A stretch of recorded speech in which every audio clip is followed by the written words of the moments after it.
بالله من الشيطان الرجيم. بسم الله الرحمن الرحيم. ومن الناس من يقول آمنا بالله وباليوم الآخر وما هم بمؤمنين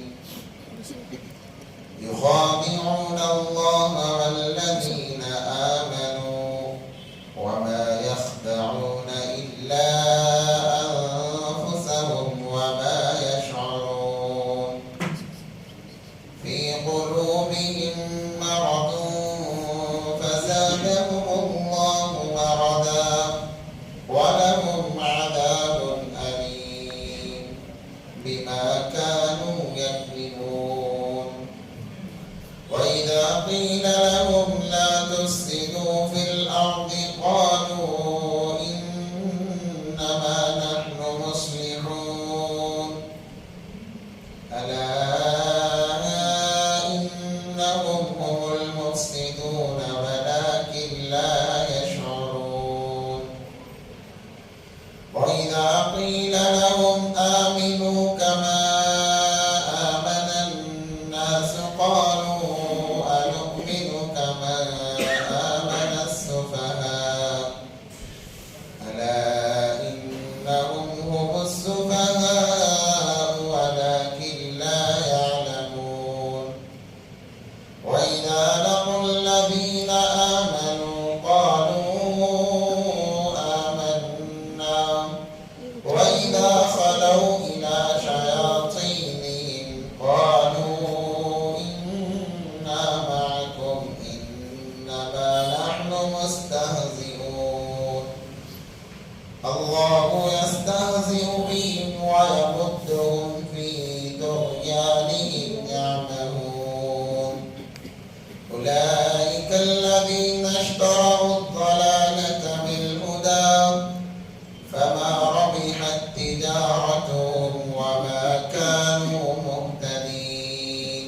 صدق الله العظيم. محترم و معزز سامعین کرام، جیسا کہ آپ نے گزشتہ ہفتہ سنا کہ اللہ تبارک و تعالیٰ نے ابتدا مومنین سے فرمائی، متقین سے فرمائی کہ متقین کی کیا علامتیں ہیں، ایمان والوں کی کیا علامتیں ہیں. اس کے بعد میں کافروں کا تذکرہ ہوا کہ کافر وہ ہیں جو اللہ کا انکار کرنے والے ہیں، اللہ کو نہیں مانتے، روگردانی کرنے والے ہیں، ان کا تذکرہ ہوا. اور اس کے بعد میں اللہ تبارک و تعالیٰ نے 13 آیتوں میں منافقین کا تذکرہ کیا ہے. مکمل 13 آیتیں ہیں جن کو اللہ تبارک و تعالیٰ نے منافقین کے لیے نازل فرمائی، منافقین کا اس میں تذکرہ فرمایا ہے. اس کا تعلق یہ ہے، ایک ہے انکار کرنا اور ایک ہے دو رخی اختیار کرنا.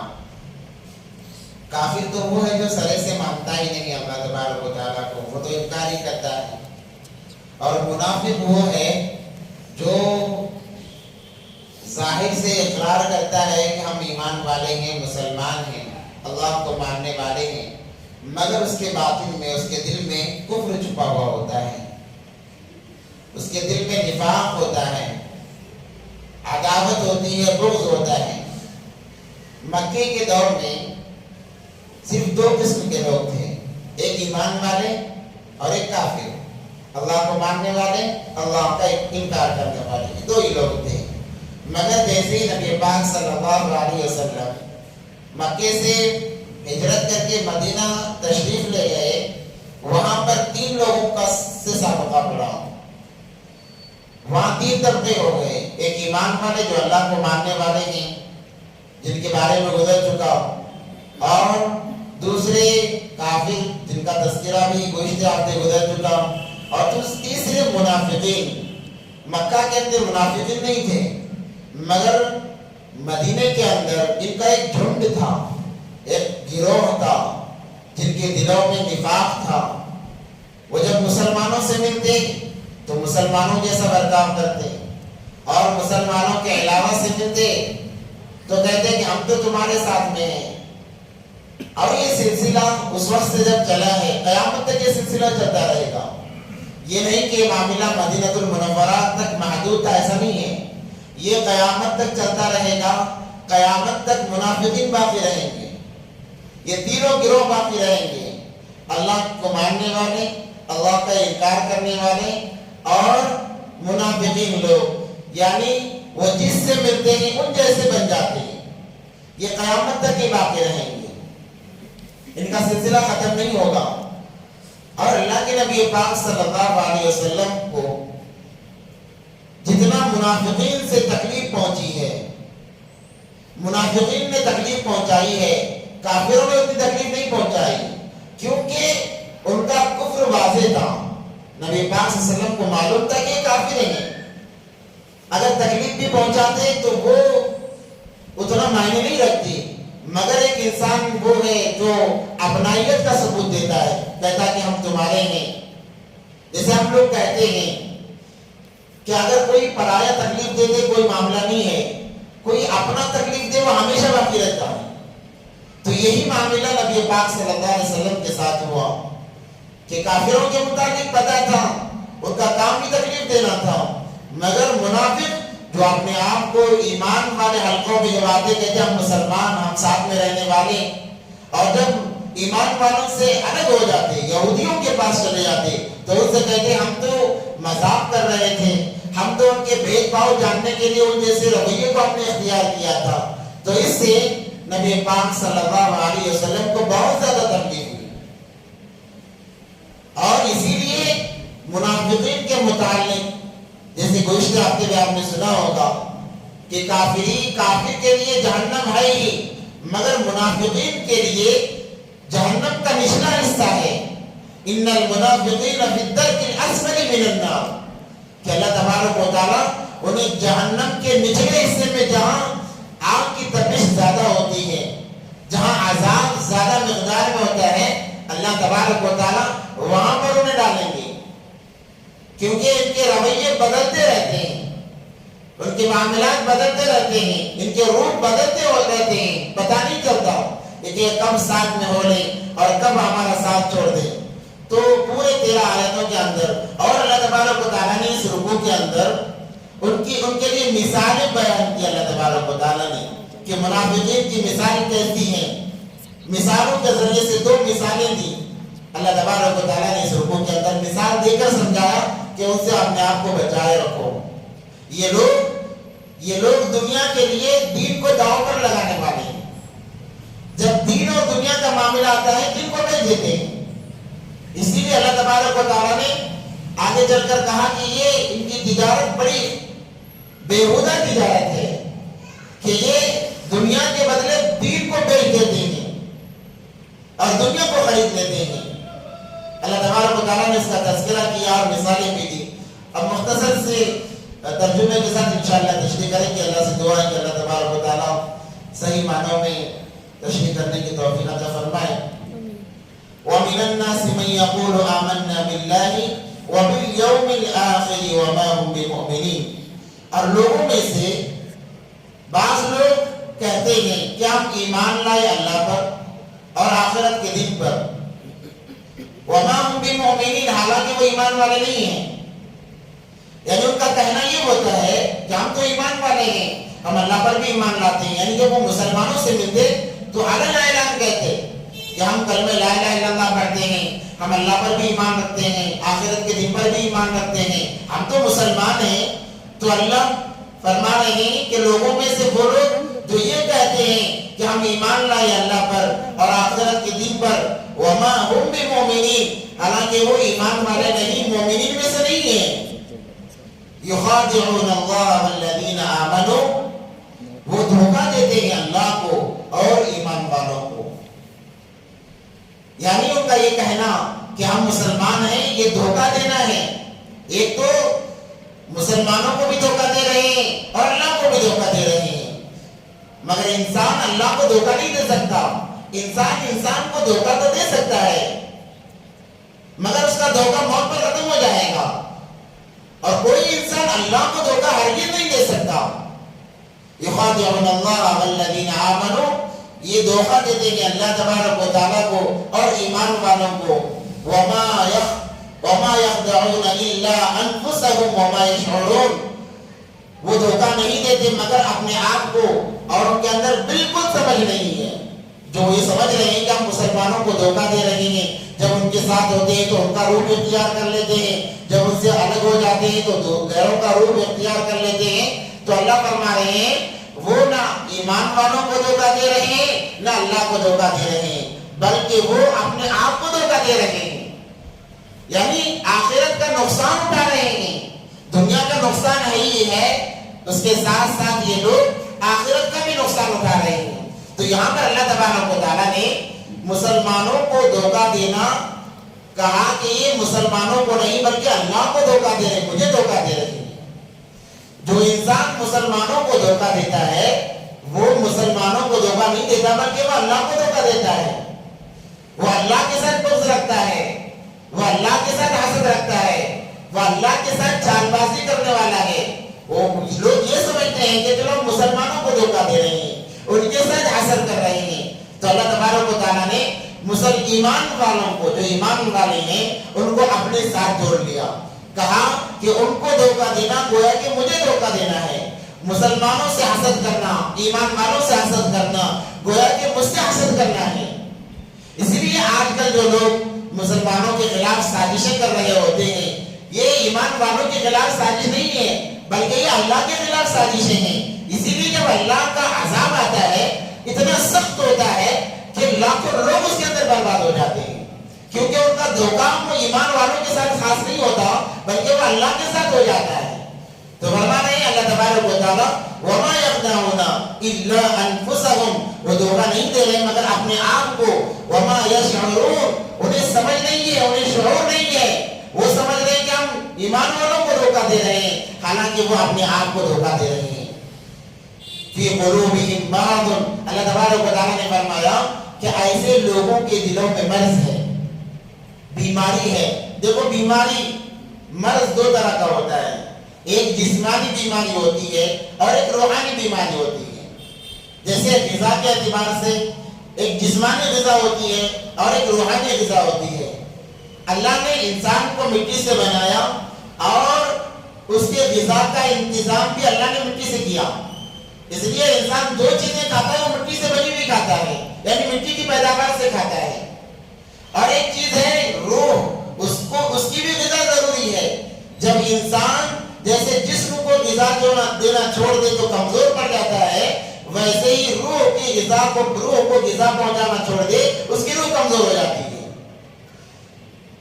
اعضاء کی کمزوری، جسم کی کمزوری تو سمجھ میں آتی ہے کہ انسان بیمار پڑ جاتا ہے، بیماری لاحق ہو جاتی ہے، یہ تو سمجھ میں آتی ہے۔ روح کی بیماری یہ ہے کہ وہ اللہ کے احکام سے دور ہوتا چلا جاتا ہے، یہ روح کی بیماری ہے۔ جیسے کھانے کے ذریعے سے جسم کو غذا ملتی ہے، اعمال صالحہ کے ذریعے سے روح کو غذا ملتی ہے، اور روح کو جتنا غذا ملے گی اتنے اعمال شاطر ہوں گے، روح کو جتنی غذا کم ملے گی اتنے کم اعمال وہ کرے گا۔ تو اللہ نے فرمایا کہ ان کے دلوں میں بیماری ہے، مرض ہے، اس سے دونوں چیزیں مراد ہیں، جسمانی بیماری میں بعض مفسرین مراد دیتے ہیں، بعض مفسرین فرماتے ہیں کہ روحانی بیماری سے مراد ہے کہ ان کے دلوں کے اندر مرض ہے، اور وہ مرض ان کو احکام خداوندی سے دور رکھے ہوئے ہے، وہ احکام خداوندی سے کوسوں دور ہیں، وہ قرآن سے کوسوں دور ہیں، سنتوں سے کوسوں دور ہیں۔ یہ بیماری ہے، اعمال سے دور ہونا دل کی بیماری ہے، جیسے قرآن میں اللہ تبارک و تعالیٰ فرماتے ہیں۔ انسان یہ سمجھتا ہے کہ مشغولی کی وجہ سے مجھے نمازیں نہیں پڑھی جا رہی ہیں، مصروفیت کی وجہ سے دیگر نیک کام نہیں کیے جا رہے، بلکہ مصروفیت کی وجہ سے نہیں بلکہ یہ روح کی کمزوری کی وجہ سے ہوتا ہے اور دل کے اندر بیماری ہونے کی وجہ سے ہوتا ہے۔ تو یہاں پر اللہ تبارک و تعالیٰ جو مرض کا جو تذکرہ کر رہے ہیں وہ منافقین کے لیے تذکرہ کر رہے ہیں کہ فی قلوبہم مرض، ان کے دلوں میں مرض ہے، بیماری ہے، فزادہم اللہ مرضا، اور اللہ تبارک و تعالیٰ ان کے بیماری کو, ان کے مرض کو اور بڑھا رہے ہیں. کم نہیں کریں گے اللہ تبارک و تعالیٰ, بلکہ اتنا مرض کو بڑھائیں گے کہ وہ ایسے مریض ہو جائیں گے کہ ان پر کوئی چیز اثر نہیں کرے گی جس کا تذکرہ اوپر گزرا ہے. ختم اللہ علی قلوبہم وعلی سمعہم وعلی ابصارہم, کہ مرض میں اتنا بڑھ جائیں گے کہ کوئی دین کی بات انہیں سمجھ میں نہیں آئے گی, کوئی دین کی بات ان کے دلوں پر اثر نہیں کرے گی. لاکھ قرآن پڑھ کر سمجھایا جائے, لاکھ بیانات کے ذریعے سے سمجھایا جائے, مگر کوئی بات ان کے دلوں میں اثر نہیں کرے گی, کیونکہ اللہ نے ان کے مرض کو بڑھا دیا ہے. فی قلوبہم مرض, میں تو بیماری تھی مگر اللہ نے بھی ان کی بیماری کو اور بڑھا دیا ہے. وَلَهُمْ عَذَابٌ عَلِيمٌ, اور ان کے لیے دردناک عذاب ہے. منافقین کے لیے دردناک عذاب ہے. بِمَا كَانُوا يَكْذِبُونَ, اس لیے کہ وہ جھٹلاتے ہیں, جھوٹ بولتے ہیں.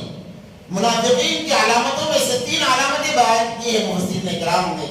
سب سے پہلے بات کرے جھوٹ بولتا ہے, جب بات کرے جھوٹ بولے گا, یہ منافق کی علامت ہے. آج ہمارا مسلمان ایمان والا جھوٹ کو فیشن بنا لیے ہیں. کہتے ہیں کہ جھوٹ کے بغیر کاروبار نہیں چلتا ہے, جھوٹ کے بغیر تجارت نہیں چلتی ہے, جھوٹ کے بغیر عبادت نہیں چلتا ہے. یہ مرض ہے اور یہ علامت منافقین کی ہیں. اور جیسے میں نے کہا قیامت تک منافق رہیں گے, اگرچہ وہ ظاہر نہ ہو, بعض ظاہر بھی ہو جاتے ہیں, بعض ظاہر نہیں ہوتی ہے, قیامت تک رہیں گے. تو جھوٹ جب بات کرے گا جھوٹ بولے گا, ہمیشہ امانت میں خیانت کرے گا اور وعدہ خلافی کرے گا. یہ 3 علامتیں بیان فرمائی حدیث پاک میں آتا ہے کہ جب بات کرے جھوٹ بولے, امانت میں خیانت, اور وعدہ کرے وعدے کو توڑ دے. اور یہ تمام چیزیں عمومیت سے آج کے مسلمانوں میں دیکھی جا رہی ہیں. جو علماء فرماتے ہیں کہ صحابہ اگر اس زمانے میں ہوتے, اس دور میں ہوتے, تو غیروں سے مقابلہ کرنے سے پہلے آج کے نام لیوا مسلمان سے مقابلہ کرتے. اور جھوٹ, یہ جھوٹ ہر طبقے میں منحوس اس کو سمجھا گیا ہے. صرف دین اسلام شریعت میں اس کو منحوس نہیں قرار دیا گیا, جھوٹ ہر طبقے کے اندر برا سمجھا گیا ہے.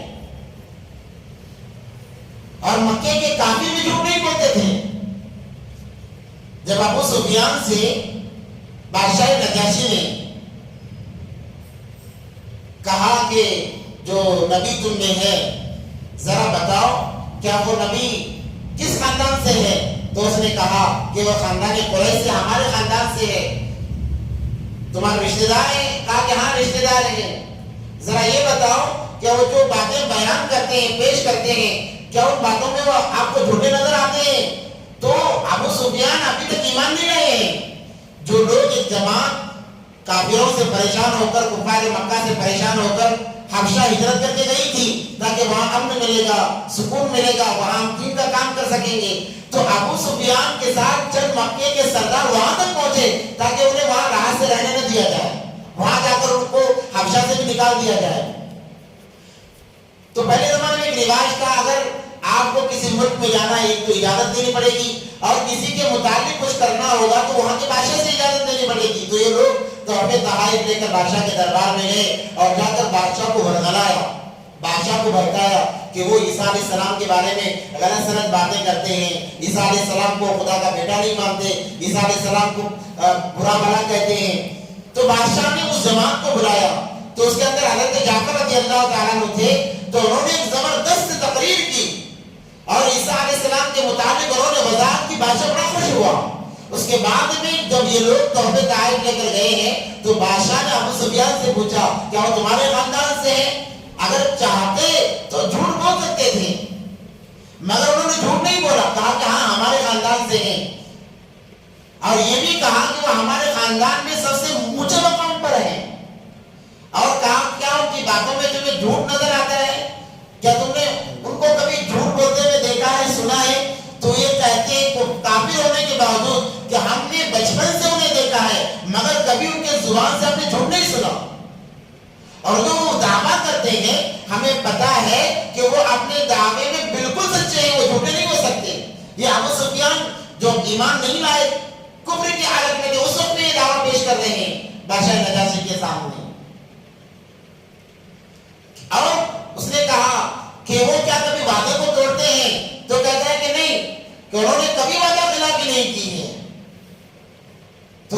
بادشاہ نجاشی نے کہا کہ تم کیوں ان کے پیچھے پڑے ہوئے ہو، کیوں ان کے پیچھے پڑے ہوئے ہو؟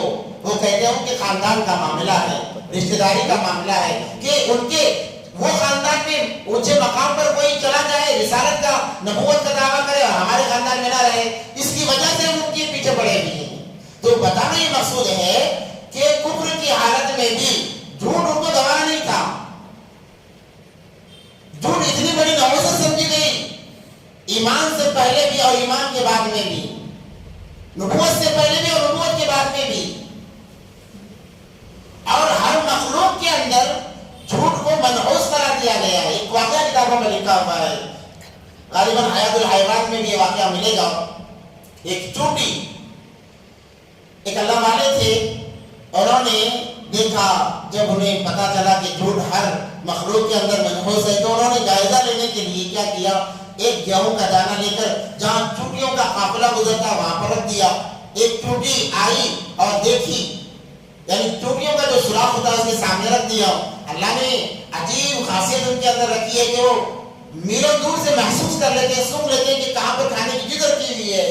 تو ایک چونٹی آئی، دیکھا اور فوراً دوڑ کر بل میں گئی، سوراخ میں گئی اور ایک 20-25 چونٹیوں کو بلا کر لائی۔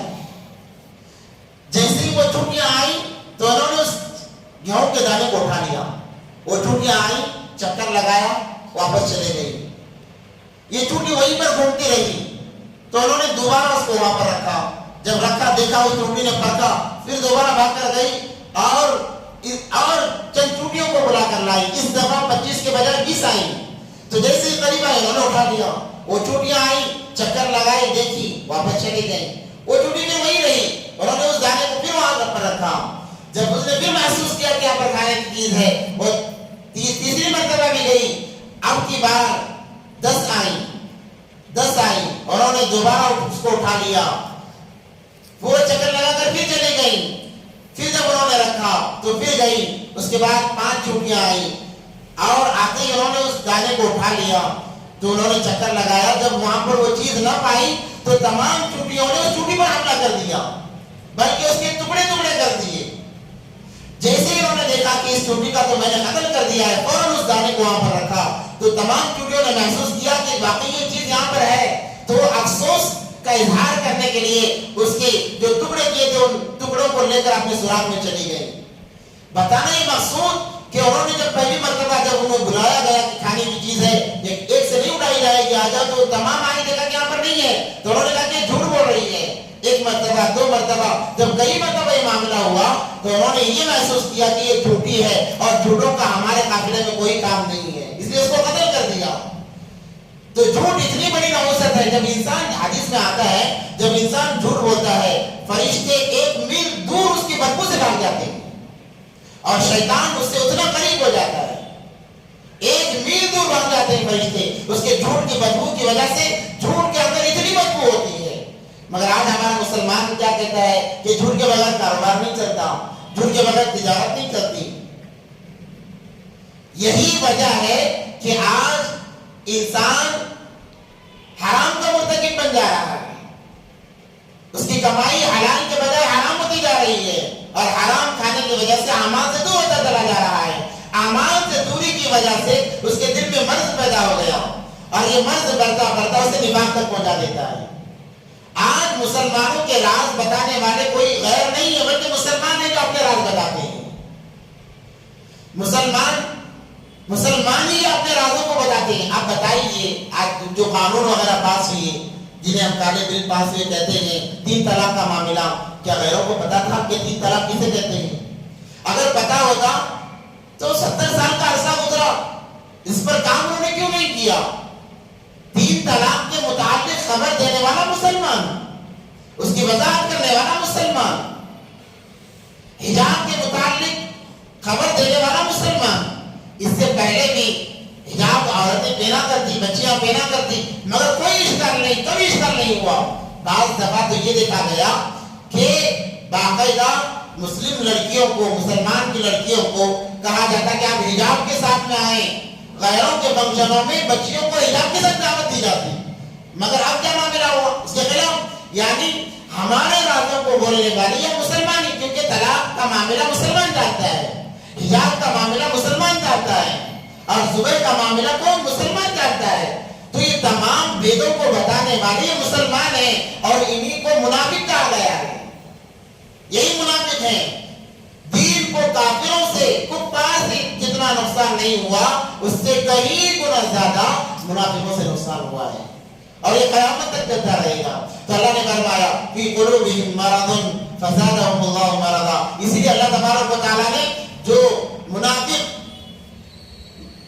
جھوٹ بول کر دغا بازی ایمان والوں کے ساتھ کرتے ہیں، اللہ نے کہا تم ایمان والوں کے ساتھ دغا بازی نہیں کر رہے بلکہ تم مجھ سے دغا بازی کر رہے ہو، میں تمہارا مقابلہ کرنے والا ہوں. فزادہم اللہ مرضا ولہم عذاب علیم بما کانوا یکذبون. اس لیے کہ وہ جھوٹ بولتے ہیں. تو تین علامتیں بھی وہی ہیں. ان میں پہلی علامت یہ ہے کہ جب بات کرے گا جھوٹ بولے گا. وَإِذَا قِيلَ لَهُمْ. اور منافقین کی تین گروہ ہیں. منافقین کے تین گروہ ہیں. ایک وہ ہے جو سراسر وہ اپنے آپ اپنے نفاق کو ظاہر کرتا ہے. ایک منافقین کا گروہ وہ ہے. اور دوسرا منافقین کا گروہ اپنے آپ کو منافق ظاہر نہیں کرتا، وہ اپنے آپ کو چھپاتا ہے. اور ایک گروہ وہ ہے کبھی ظاہر کرتا ہے کبھی چھپاتا ہے، کبھی بتاتا ہے کبھی چھپاتا ہے. یہ تین گروہ منافقین کے اندر ہیں. وَإِذَا قِيلَ لَهُمْ. اور جب ان سے کہا جاتا ہے لا تفسدوا فی الارض، تم زمین میں فساد نہ مچاؤ، تمہارے جھوٹ کی وجہ سے، مکر و فریب کی وجہ سے. وہ کیا کرتے؟ مسلمانوں کے مشوروں میں شریک رہتے. جو مشورے مسلمانوں کے ہوتے جا کر غیروں کو بتا دیتے، یہودیوں کو بتا دیتے اور یہودی اس کے خلاف ایکشن لیتے. بلکہ ایک بڑا فتنہ برپا ہوتا ہے ان لوگوں کی وجہ سے. اور چغل خوری کی عادت بھی ان کے اندر تھی، کینہ بغض کی عادت بھی ان کے اندر تھی. تو اللہ نے فرمایا جب ان سے کہا جاتا ہے وَإِذَا قِيلَ لَهُمْ، جب ان سے کہا جاتا ہے لا تفسدوا فی الارض، زمین میں فساد نہ مچاؤ، فساد نہ پھیلاؤ، تو کہتے ہیں قالوا، تو کہتے ہیں انما نحن مصلحون، تو کہتے ہیں ہم تو صلح کرنے والے ہیں، ہم تو کمپرومائز کرنے والے ہیں، ہم صلح کرنے والے ہیں، ہم فساد بچانے والے نہیں ہیں. پوچھا جاتا ہے کیسا صلح کرو گے؟ تو تمہاری باتیں معلوم کر لیتے ہیں، ان کی باتیں معلوم کر لیتے ہیں اور ہم درمیان میں رہ کر تمہیں لڑنے سے بچاتے ہیں، تمہیں لڑنے سے بچاتے ہیں. حالانکہ لڑنے سے بچانے والے نہیں ہیں، لڑوانے والے ہیں منافقین. قالوا انما نحن مصلحون، ہم تو صلح کرنے والے ہیں. الا انهم هم المفسدون ولكن لا يشعرون. اللہ تبارک و تعالیٰ نے ان کی خرابی کا تذکرہ کیا ہے کہ یہ مفسد لوگ ہیں، فاسق لوگ ہیں، کذاب لوگ ہیں اور ان کو شعور نہیں ہے. وَإِذَا قِيلَ لَهُمْ آمِنُوا كَمَا آمَنَ النَّاسِ، اور جب اس سے کہا جاتا ہے کہ تم ایمان لاؤ، کما آمن الناس، جیسے تم سے پہلے لوگ ایمان لائے. یہاں پر ناس سے مراد صحابہ اکرام ہیں، صحابہ اکرام کی جماعت ہے. جب ان سے کہا جاتا ہے کہ تم ایمان لاؤ جیسے صحابہ ایمان لائے. صحابہ جب ایمان لے آئے انہوں نے تمام چیزوں کو نبی پر قربان کر دیا. جو نبی پاک صلی اللہ علیہ وسلم کے زبان مبارک سے نکل جاتا اس کام کو کرنے کے لیے وہ جانوں کی پرواہ نہیں کرتے، نہ مال کی پرواہ کرتے، بلکہ بے تحاشا اس عمل کو پورا کرنے میں لگ جاتے. جب اس سے کہا جاتا ہے کہ تم ایمان لاؤ تو کہتے ہیں انما، تو کیا کہتے ہیں؟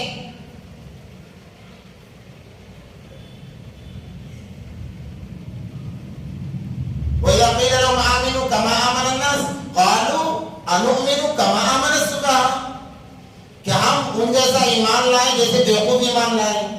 تو نعوذ باللہ صحابہ اکرام کو بیوقوف سمجھتے تھے. کیوں؟ اس لیے کہ صحابہ اکرام نے جب ایمان قبول کیا اپنے گھر والوں کو چھوڑا، کیونکہ ہجرت ہو چکی تھی. مکے کے اندر جو جائیداد تھی جائیداد کو چھوڑا، جو خاندان والے تھے خاندان والوں کو چھوڑا، تمام کو چھوڑ کر نبی پاک صلی اللہ علیہ وسلم کے ساتھ یہ چل لیے. تو کہتے ہیں کہ ہم ان جیسے ایمان لائیں جیسے بیوقوف ایمان لائے. وہ صحابہ کو بیوقوف سمجھا کرتے تھے، بیوقوف کہا کرتے تھے. الا انہم هم السفہاء ولکن لا یعلمون. قرآن کہتا ہے کہ بیوقوف وہ لوگ نہیں ہیں، بیوقوف وہی لوگ ہیں جو جن کے دلوں میں نفاق ہے اور وہ سمجھتے نہیں ہیں. وَإِذَا لَقُوا الَّذِينَ آمَنُوا قَالُوا آمَنَّا، اور جب یہ ملتے ہیں ایمان والوں سے تو کہتے ہیں ہم ایمان والے ہیں، ہم مسلمان ہیں. وَإِذَا خَلَوْا، اور جب یہ تنہائی میں ہوتے ہیں